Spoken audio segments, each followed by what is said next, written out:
Okay, welcome back. We're on 95 talking about system-specific policy. Perhaps for a line of business, like you have an HR system in the sky that does payroll, that kind of stuff.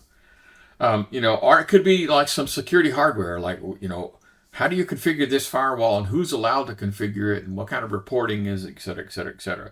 It could be completely managerial, like access to the internet while at work. That could be an issue specific. Or it could be a technical control, like a firewall that prevents things. A management part, like a firewall policy. Perhaps blocking streaming services. It could be you say, going to YouTube is okay, for this, that, the other, but, I don't want you to be, watching TV or watching a movie while you're, so like streaming services, I'm talking about Netflix and that kind of stuff. You can say, no, I don't want that. And so you could put it in the policy and put on technical controls that make it happen, prevent it from happening. So technical things, things that actually access control and configuration, like an access control list, an ACL. So some people call this a matrix. When you have on one side, you have a list of all the users, and then on the top, you have all of the access controls that are available. This person has read, and this person has read and write. This person has this, an entire matrix like an Excel spreadsheet, which is the intersection of user accounts and what their capabilities are. Okay, so every file in a system, to include your C drive and shared files, has an access control list associated with it. At home, you probably rarely deal with it. Well, we could do a quick demo. So, for example, I'm just going to go to my machine and pick up a particular file. And I'll say, okay, I want to change the permissions on this guy. So I would just go to Properties. And one of the things is Security. So right now, System has this. And so I'm going to click on that. And I'm the owner of this. So I have full control, modifier, read, et cetera, et cetera, et cetera. But I'm going to go ahead and just edit this. And I'm going to add somebody else. Okay, I'm going to add a new user. Oh, it would help if I actually knew the name of a user. Let me just do the Find Now button. Okay, I'm going to grab, Batch. Okay? I don't even know what that's used for, but that's not relevant. So I added Batch to this, and I'm going to tell them they have read and write execute, but they don't have, read, but they don't have write, they don't have modify. So this is the kind of thing that every single file has, whether you know it or not. And particularly on a shared resource where you have lots of people trying to hit the same document, this is kind of sort of important.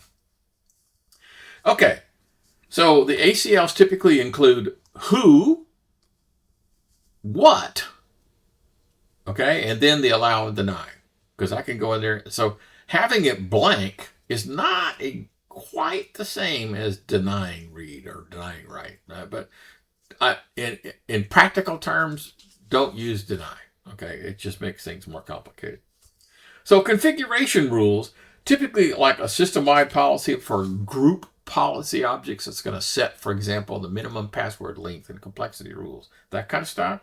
Or, configuration for a firewall, for example. So here's, an example of a Palo Alto firewall, and here are the rules, for this and this and this. So maybe the system, issue-specific thing would come in and say, here's how we want you to configure the firewall. Not necessarily the mechanics, but how it's supposed to be done. And then, of course, just a combination of all those, the managerial and technical things. Okay, on page 97, they talk about developing and implementing an effective policy. Now, this is kind of sort of important. So, to be legally defendable, a policy has to have some specific traits. Okay, so there's 5 parts to this thing where you have to be able to come in. All right, first one is when you have to develop a plan. It has to be designed and written and approved. Okay, you cannot have an unwritten rule. All right, it has to be written down. All right, here's how it works. It has to be distributed to them. They have to be told the rules. Maybe it's an email or a bulletin board. In the old days, it was a physical bulletin board, court board, or electronic policy management or something. But you have to say that everyone had an opportunity to look at this. They have to be able to review it. Review means they have to be able to read it. So if English is your first language, you might come up with some really cool, geek sounding words that maybe everyone else won't read. Or maybe English is not your first language and you need to dumb it down. So yes, if you have multilingual, maybe you even should have one in Spanish. Okay. Comprehension. So we're talking about literacy, reading level, and jargon. Okay. So they have to, you can't just say, well, the ACL has to do this. ACL, I tore my ACL. Is that what they're talking about? So let me just give you an example. So, okay, I'm going to be poking fun at a class of people, and so forgive me. So you have a custodial staff, and these are probably not going to be the people with college degrees. Okay, I'm being a little mean, but, the custodial staff. And you tell them that, trash from this particular area has to go to the incinerator or the shredder. But over here, you can do this. And you might tell them, oh, by the way, periodically, just kind of poke through the trash to see if there's documents in it that have sensitive information like Social Security numbers. Okay? That might be something you just set up. That might be a bridge too far. The custodial staff might not have the really way to comprehend that. Okay. So you have to assess how well they understand it. Perhaps a quiz at the end. Okay? If you quiz them about, okay, what are you supposed to do with this? And they'll say, okay. And then compliance. You have to have a record of them agreeing to this thing. Now, there's a subtle twitch to that. It could be compliance is mandatory, and therefore I don't need your approval. I don't need your agree. But an awful lot of that, you've seen these things like every time you install software, it comes up with, with some sort of a goofy license agreement. And you always click I agree. Well, that's the kind of stuff we're talking about here. Some sort of act or affirmation. And, what about, the agree prompts where you sign your name? Most of the time in the corporate world is, you're given a packet like when you came in and you sign your name. It says you got receipt of it and you understood it. Okay. And then enforcement. Then the enforcement has to be uniform. You can't say, well, I did the same thing as my boss and he didn't get punished. Oh, you take that to court and management is going to lose big time. It's going to have to be equally enforced regardless. Okay. All right. So if, asking for a badge before you go someplace and you're like, I'm the CEO, I don't need a badge. It's like, yeah, you do. Yeah, you do. I'm sorry. Go back to your office and get your badge. Okay, so basically, although development isn't one of them, so typically there's 5. So distributing, assuming it's, a policy exists, it's distribution, review, comprehension, compliance, and equal enforcement. Those are the things that are required to make any policy, whether it's security policy or not, any policy enforceable. Okay, so you could make the use of the software development lifecycle, where you investigate, if you're building a bridge or building a house or building a security policy, you always start with, can you describe the problem that we're trying to solve? Because trust me, if you cannot describe the problem, well, then things are going to get a little weird. Let me give you a crazy example. So this is completely hypothetical, but it's a good story. So, grocery store is not doing well in this part of town. And so they stopped and asked the customer, why is it you don't shop here very often? And little old lady says, well, your shelves are too high and I can't reach the stuff at the top. And there's no one around here to pick stuff off the top. And you go, oh, okay. So you shut the store down for a weekend and you redo all the shelves to make them lower and make them, wider. And, so everyone can reach the stuff without any help. And you open the store back up and it makes no difference whatsoever. Why? Because that wasn't a real problem. It may have been a perceived problem, may have been a problem, but it wasn't significant enough for you to take the store down for days. Okay? So you need to be able to describe the problem. I always love in the Star Trek Voyager, if you're a Trekkie fan, they would activate the emergency medical hologram, and the first words out of his mouth was, please state the nature of the medical emergency. I love that because it just cut to the chase. Tell me what's wrong. If you cannot describe what's wrong, I cannot fix the problem. Okay, so the first step in the SDLC is the investigation, where you describe the problem. And then you have to do some analysis to determine what needs to be done.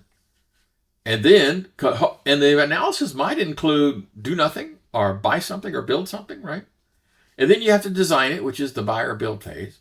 And then you have to implement it, whatever it is. If you're installing something, you have to run it, perhaps, and including in this step is like the initial training. And then maintenance is the long-term stuff. So if I have a policy up and running, I need to have something that says, periodically we have to go to this firewall and check this. And we need to look at the traffic coming in from this particular port and that kind of things. Including bug fixes and tweaks. Palo Alto, for example, if you have a subscription package, they will actually put in a web filter. So you could go in and say, people can't go to these porn sites, for example. It'll completely block them in it. And you don't maintain that. Palo Alto does. They just send you some stuff occasionally. So you have to have some ways to have new features and stuff. Okay. So continuing on page 103, talking about policy management. These are living documents. They're not written in stone. You're gonna have to adjust things. For example, I'm thinking the university really, really, really needs a bring your own device policy. So for example, one of the things that could really make a mess out of your security plans is what if you merge with another company? Maybe it's a small company that you just absorb. And so you need to go back and say, wait a minute now. Tell me about what kind of security you guys have, and let's see which ones are best. And maybe we'll take some of your ideas, but most likely you're going to take some of ours. Boy, oh boy, oh boy. You might think that the corporate finance people stay up late on a merger. Man, the security people got the same responsibilities.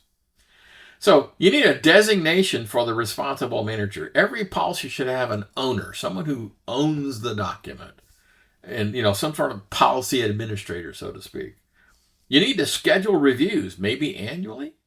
Remember, basically it's required by due diligence. You can't just say, here's the day-to-day operations with due care. Due diligence says, I've planned this, I've thought about it, okay? No surprises. Procedures. Is there a way for users to submit changes? Remember this talk about here, well, I'm not going to go back.